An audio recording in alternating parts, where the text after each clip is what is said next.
Assalamualaikum warahmatullahi wabarakatuh. Nama saya Ika Krisdiana. Di sini saya akan menjelaskan estimasi model regresi data panel pada analisis regresi data panel bersama tutorial pengolah datanya dengan menggunakan program EPIUS. Analisis regresi data panel itu adalah analisis regresi dengan struktur data yang merupakan data panel. Umumnya, pendugaan parameter dalam analisis regresi dengan data cross-section dilakukan menggunakan pendugaan metode kuadrat terkecil atau disebut ordinary least square atau OLS. Dan di sini pengertian regresi data panel itu adalah gabungan antara data cross section dan data time series, di mana unit cross section yang sama diukur pada waktu yang berbeda. Maka dengan kata lain, data panel merupakan data dari beberapa individu yang sama yang diamati dalam kurun waktu tertentu. Jika kita memiliki T periode waktu, contoh T sama dengan 1, 2, dan seterusnya, dan N jumlah individu, I sama dengan 1, 2, dan seterusnya, maka dengan data panel kita akan memiliki observasi sebanyak NT. Jika jumlah unit waktu sama untuk setiap individu, maka data disebut balance panel. Jika sebaliknya, yakni jumlah unit waktu berbeda untuk setiap individu, maka disebut unbalanced panel. Sedangkan jenis data yang lain yaitu data time series dan data cross section. Data pada data time series, satu atau lebih variabel akan diamati pada satu unit observasi dalam kurun waktu tertentu. Sedangkan data cross section merupakan amatan dari beberapa unit observasi dalam satu titik waktu. Nah, sekarang persamaan regresi data panel. Persamaan regresi data panel ada dua macam, yaitu one way model dan two way model. One way model adalah model satu arah karena hanya mempertimbangkan efek individu. Berikut persamaannya. YIT sama dengan A plus AI plus X ITB plus EIT. Model one way data panel ya, dimana A itu konstanta, kalau B itu vektor berukuran P X1 merupakan parameter hasil estimasi. Nah, X IT-nya adalah observasi ke IT dari P variabel bebas. Kalau AI itu efek individu yang berbeda-beda untuk setiap individu ke I. EIT-nya adalah error regresi seperti halnya pada model regresi klasik. YIT sama dengan A plus AI plus XITB plus EIT. Model two-way data panel. Persamaan di atas menunjukkan di mana terdapat tambahan efek waktu yang model two-way data panel di atas menunjukkan di mana terdapat tambahan efek waktu yang dilambangkan dengan delta, yang dapat bersifat tetap ataupun bersifat acak antar tahunnya. Selanjutnya Asumsi regresi data panel.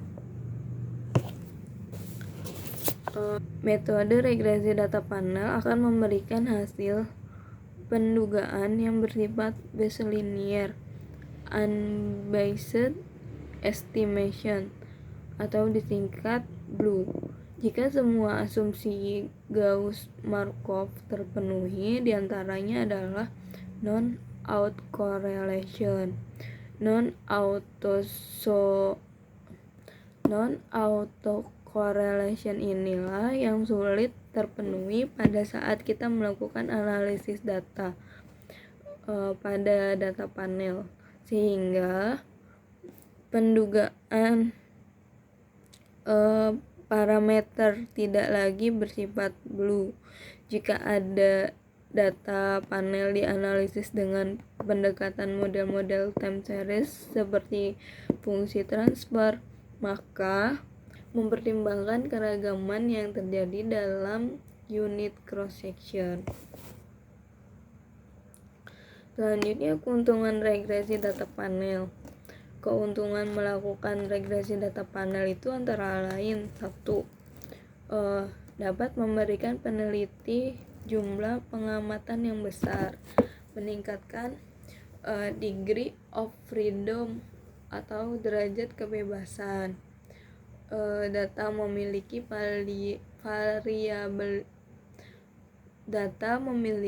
variabilitas yang besar dan mengurangi koliniaritas antara variabel penjelas, mana dapat menghasilkan estimasi ekonometri yang efisien.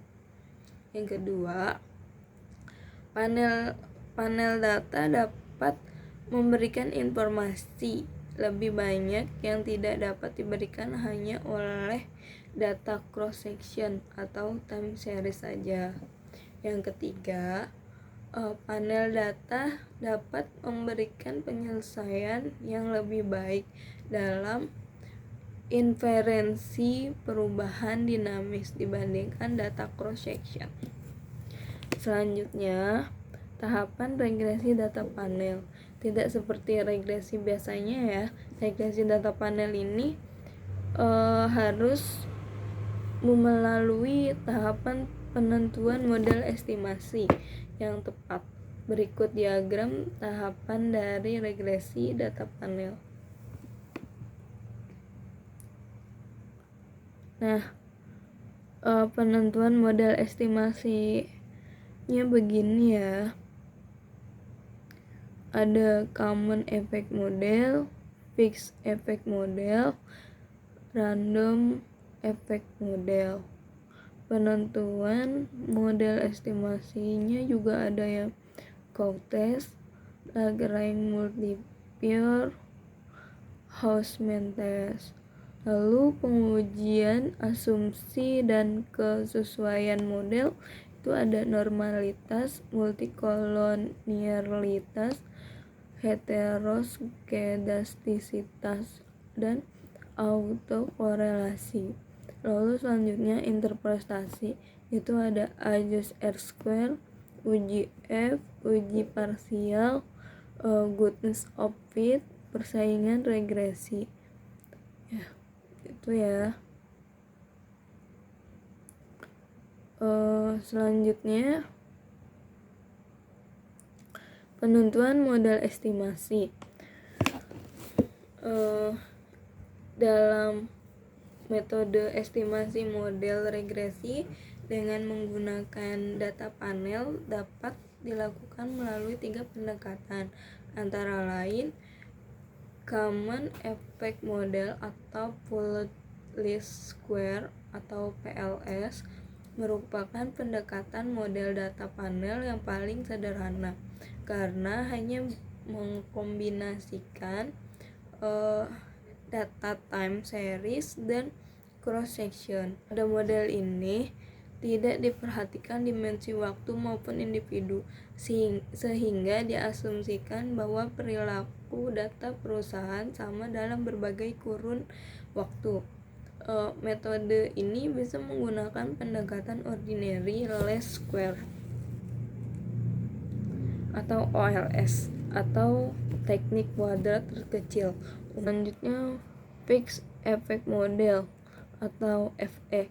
Model ini mengasumsikan bahwa perbedaan antara individu dapat diakomodasi dari perbedaan interseptnya. Untuk mengestimasi data panel model Fixed Effect menggunakan teknik variabel dummy untuk menangkap perbedaan intercept antar perusahaan. Perbedaan intercept bisa terjadi karena perbedaan budaya kerja, manajerial, dan insentif. Namun demikian, slope-nya sama antar perusahaan. Model estimasi ini sering juga disebut dengan teknik least square dummy variable atau disingkat LSDV. Selanjutnya random effect model atau RF. Model ini akan mengestimasi data panel di mana variabel gangguan mungkin saling berhubungan antar waktu dan antar individu. Pada model random effect, perbedaan intercept diakomodasi oleh error terms masing-masing perusahaan. Keuntungan menggunakan model random effect ini menghilangkan heteroskedastisitas. Model ini juga disebut dengan error component model atau ICM atau teknik generalis. Tahapan analisis data. Pertama, persiapkan input datanya. Ini data yang akan kita gunakan ya, ada size, ROA, DAR, NPF, suku, dan ISR. Selanjutnya kita buka program Views.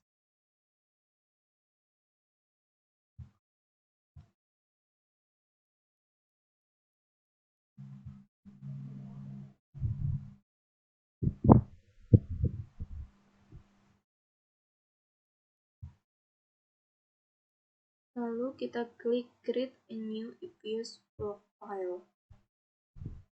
Nah, di sini Date Regular Frequency kita ganti dengan Balance Panel.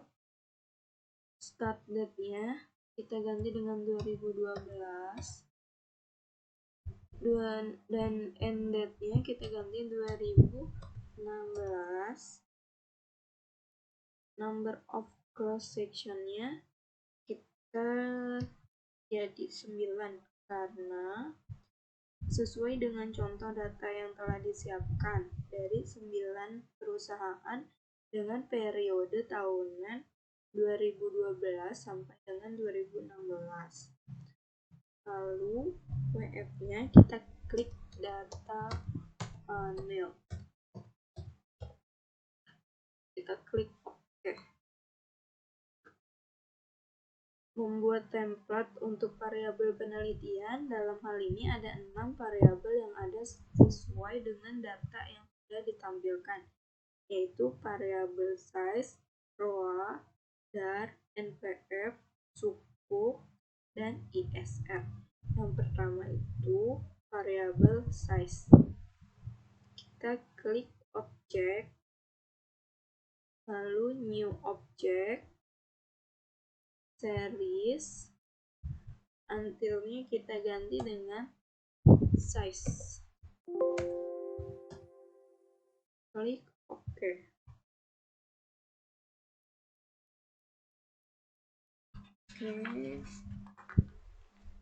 Nah, langkah selanjutnya adalah copy paste data variabel size yang ada di lembar kerja Excel.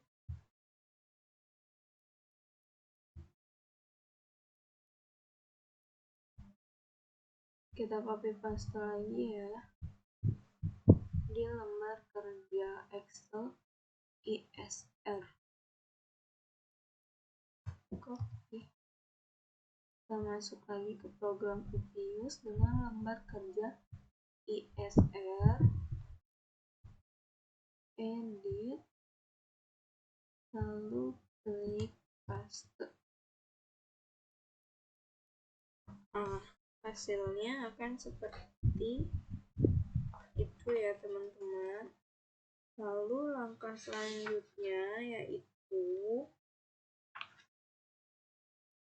analisis statistik deskriptif. Peneliti mendeskripsikan analisis data dalam perhitungan statistik melalui nilai mean, median, maksimum, minimum, standar deviation, skewness, kurtosis, dan Jarque-Bera.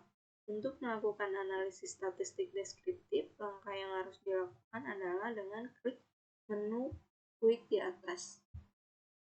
Lalu selanjutnya, grup statistik, deskriptif statistik, dan common sample. Kita klik data yang kita klik variabel yang akan dimasukkan, yaitu ada ISR, size, ROA, dan NPF suku. Ada 6 variabel. Kita klik OK. Maka hasilnya akan seperti ini ya.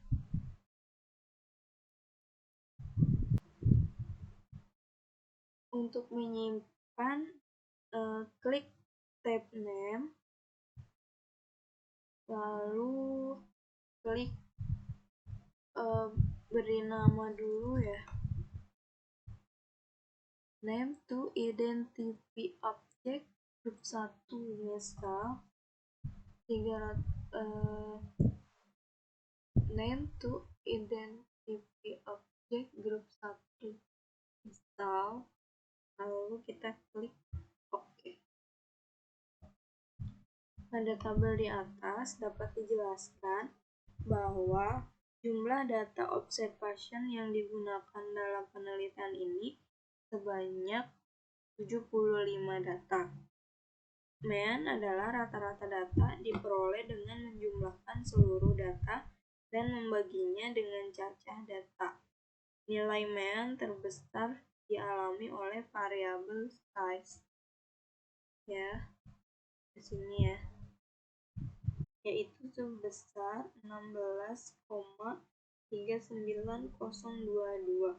Sementara itu ROA 0,13160. Median adalah nilai tengah rata-rata dua nilai tengah bila datanya genap. Bila datanya diurutkan dari yang terkecil hingga yang terbesar, maka median terbesar dialami oleh variabel size,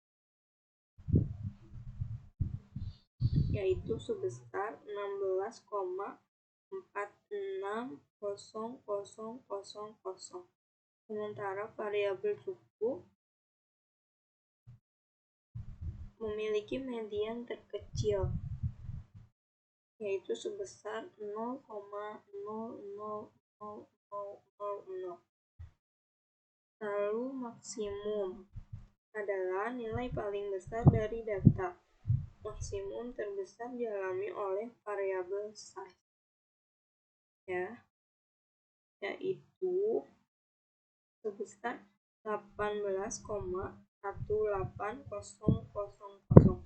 Sementara variabel ROA memiliki maksimum terkecil, yaitu 0,038100. Lalu minimum nilai paling kecil dari data, yaitu sebesar 14,2900 oleh size. Sementara variabel suku memiliki minimum dengan paling terkecil, yaitu 0,0000000. Standar deviation diukur atau ukuran dispersi atau penyebaran data. Nilai standar deviasi terbesar dialami oleh variabel size.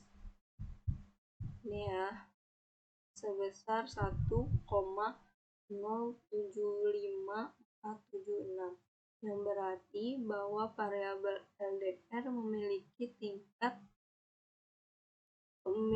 tingkat risiko yang lebih tinggi mengalami perubahan dibandingkan dengan variabel-variabel yang lain selama periode penelitian. Sementara variabel ROA mempunyai tingkat risiko yang paling rendah, yaitu sebesar 0,0104.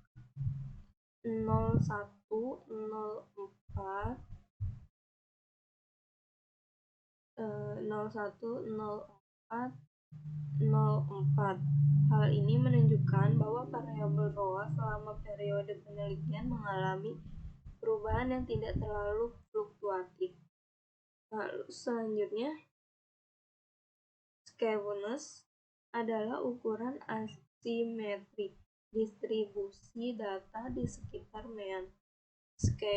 Skewness dari suatu distribusi simetris distribusi normal adalah 0. Positif skewness menunjukkan bahwa distribusi datanya memiliki ekor panjang di sisi kanan dan negatif skewness memiliki ekor panjang di sisi kiri. Untuk variabel dar dan suku memiliki nilai di atas 0, yang berarti bahwa asimetri distribusi data di sekitar mean tidak normal. Sedangkan variabel ISR, size, ROA, dan NPL memiliki nilai di sekitar 0, yang berarti bahwa asimetri distribusi data di sekitar mean bersifat normal. Lalu selanjutnya, kurtosis mengukur ketinggian suatu distribusi. Kurtosis suatu data berdistribusi normal adalah 3. Bila kurtosis melebihi 3, maka distribusi data dikatakan leptokurtis terhadap normal. Bila kurtosis kurang dari 3, distribusi datanya datar atau letikurtik dibandingkan dengan data berdistribusi normal. Untuk variabel dar dan sukuk memiliki nilai kurtosis lebih dari 3, yang berarti bahwa ketinggian distribusi data tidak normal. Sementara variabel ISR, size, ROA, dan NPF memiliki nilai kurtosis kurang dari 3, yang berarti bahwa ketinggian distribusi data bersifat normal. Selanjutnya, Jar-Perbera adalah uji statistik untuk mengetahui apakah data berdistribusi normal. Uji ini mengukur perbedaan skewness dan kurtosis data dan untuk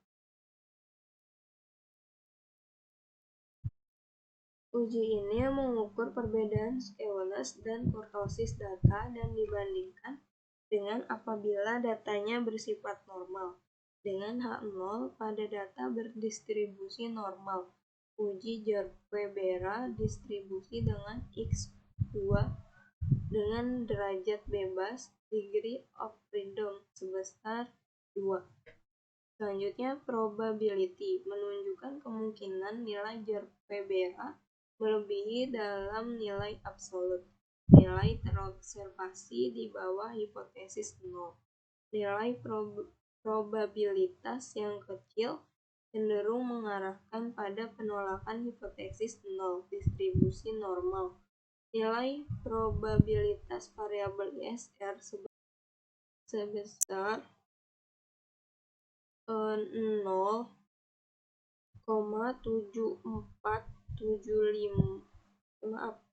ISR sebesar 0,479723, size sebesar 0,405041, dan NPF sebesar 0,747517 lebih besar dari alfa sama dengan 5%. Kita tidak dapat menolak H0 bahwa data berdistribusi normal. Normal atau tidaknya distribusi data dalam analisis statistik deskriptif tidak membuat suatu penelitian gagal untuk dilakukan. Analisis statistik deskriptif digunakan hanya untuk melihat gambaran distribusi data yang akan diteliti. Selanjutnya, estimasi model regresi data panel. Kita klik quick.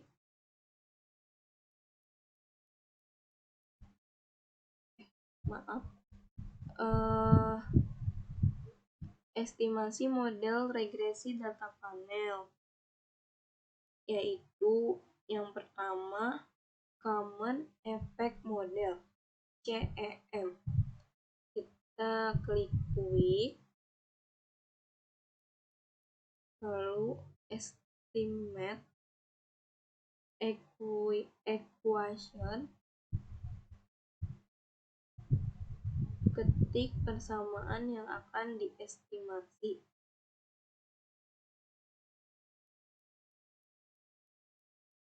ISR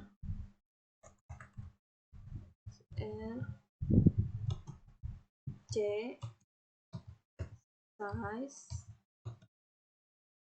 ROA dar NPF dan suku.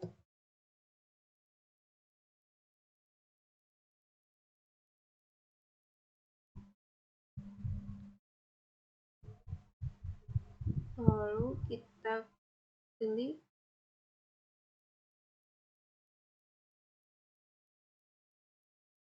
oke.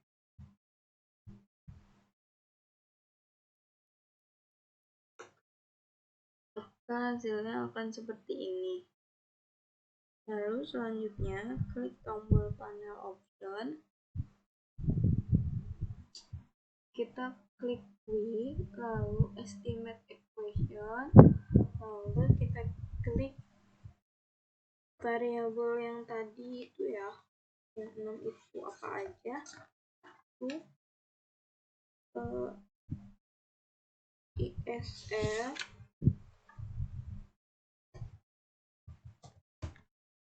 C size ROA dar NPF dan suku. Lalu kita klik panel option, cross sectionnya non, period non, no weight, ordinary, lalu klik oke.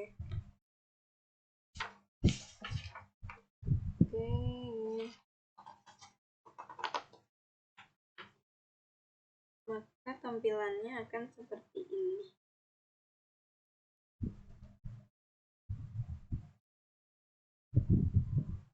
Beri name, lalu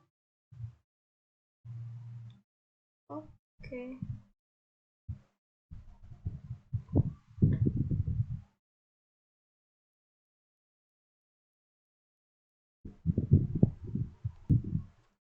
Nah, selanjutnya Kita buka Fixed Effects Model atau FEM. Klik nama EQ01 yang tadi yang udah disimpan.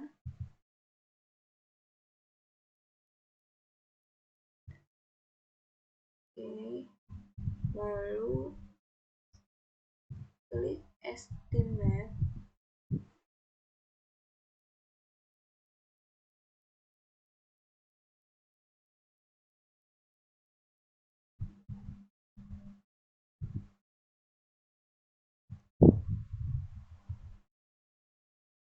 Klik Estimate. Lalu klik Panel Option. Cross sectionnya kondisi fix. Oke, lalu klik OK. Maka akan muncul jendela berikut.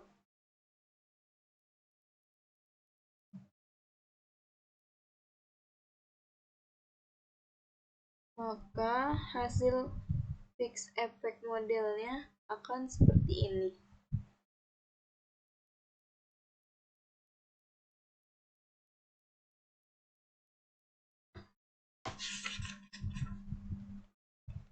Selanjutnya, Random Effect Model atau REM. Kita close lagi ya.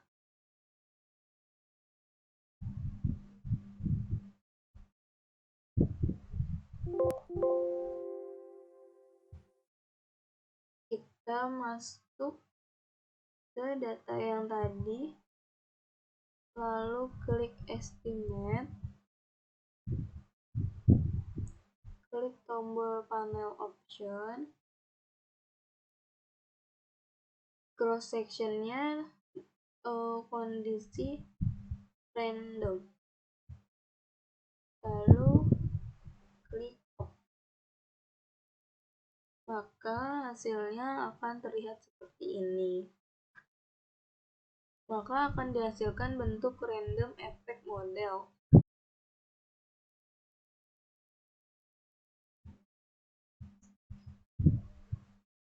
Selanjutnya, Random Effect Model atau REM.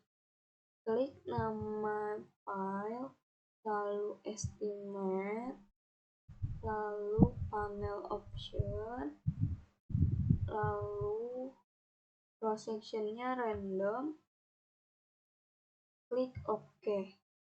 Nah, maka akan dihasilkan bentuk random effect seperti ini.